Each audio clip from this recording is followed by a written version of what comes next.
I want to share with you the story of my killer eyebrows.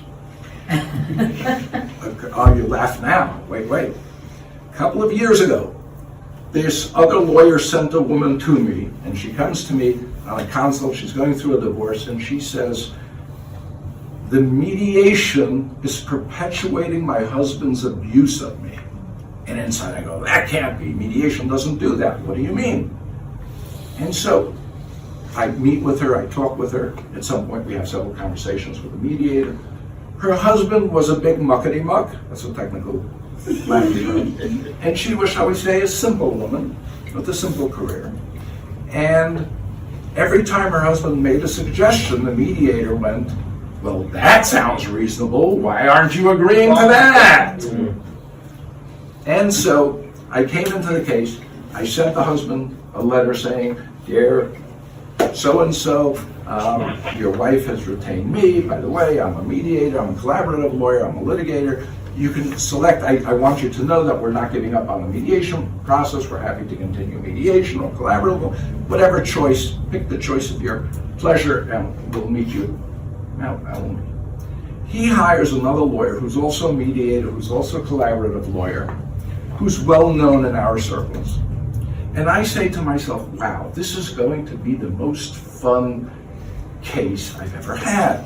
Two skilled mediators meeting together and resolving this dispute. This is going to be a hoot. And so I invite them in for a four-way conference.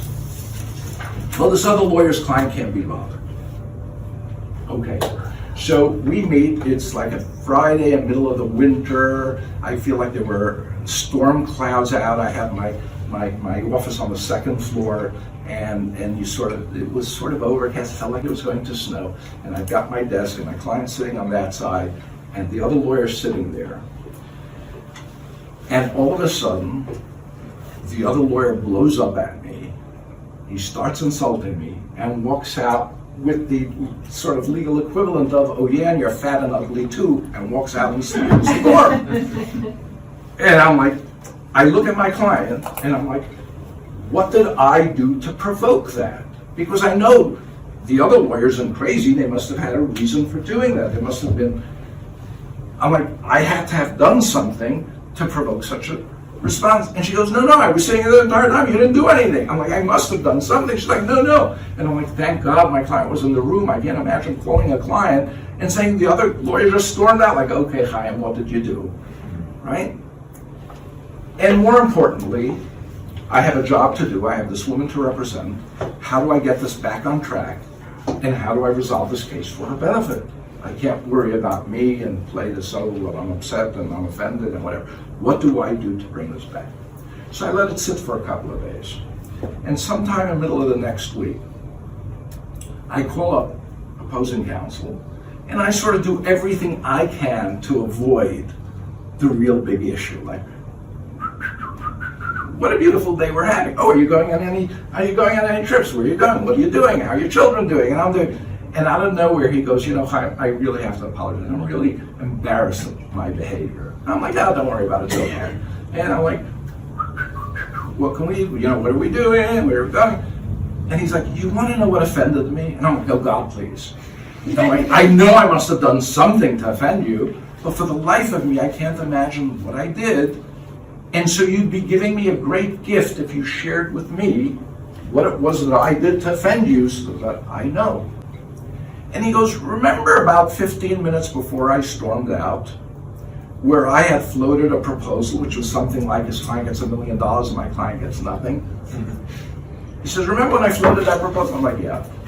Well, at that time, you lifted your eyebrow, and your client who was sitting next to me went, oh! He says, I was so upset about that. It burned inside of me, and it burned. Finally, I couldn't take it anymore, and it exploded. I had to get up and go out. Wow. Okay, thank you for sharing that with me. Now I know. So now, before I go into any negotiation, I have my eyebrows waxed. So fast forward a couple of months or years, and the city bar has this program called Contemplative Lawyers Group, the touchy-feely thing. And so we're all there, we did the program. And we're on this subway going home, the instructor, me, a couple of other students. And I say, oh, you want to hear the story of my killer eyebrows? And he goes, sure. And so I told him the story. And I get to the end and everybody laughs appropriately.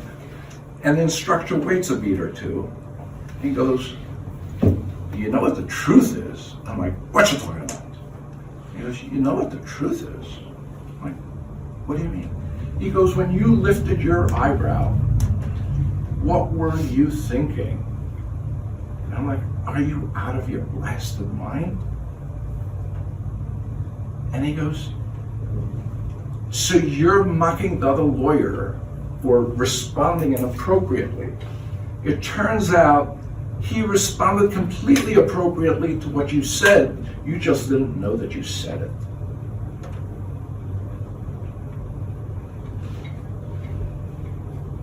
And so, what is the number? 70, 80, 93% of all communication is nonverbal. The other person knows what you're thinking, they know what you're feeling. And we communicate millions of bits of information that we're not cognizant of, that we're not conscious of. And so what I thought was inappropriate behavior on the other side, I mean, I'm not justified, I'm not suggesting that we do that, but it was like, gave me a new appreciation. Okay, he heard me. I didn't think I transmitted it, but he heard me. And then his response was in response to what I wasn't really what was saying. And so the power of communication in this day and age where the country feels like we're living in the pre-Civil War, where we can't get along and we can't talk and we have different versions of fact, it's the patience thing. It's being able to sit down and listen to people. We talk to each other as if, you moron, how can you believe that? And I had another one of those conversations yesterday where somebody was telling me that they didn't quite use these words, but I must be stupid because I believe the New York Times and Washington Post. It's Breitbart who is the reliable information source. How do we bring it back? How do we change it? We need a lot of patience, we need a lot of understanding, we need to help bring people into the brotherhood, we need to allow them to come in, and this is God's work that we do every day. Thank you very much.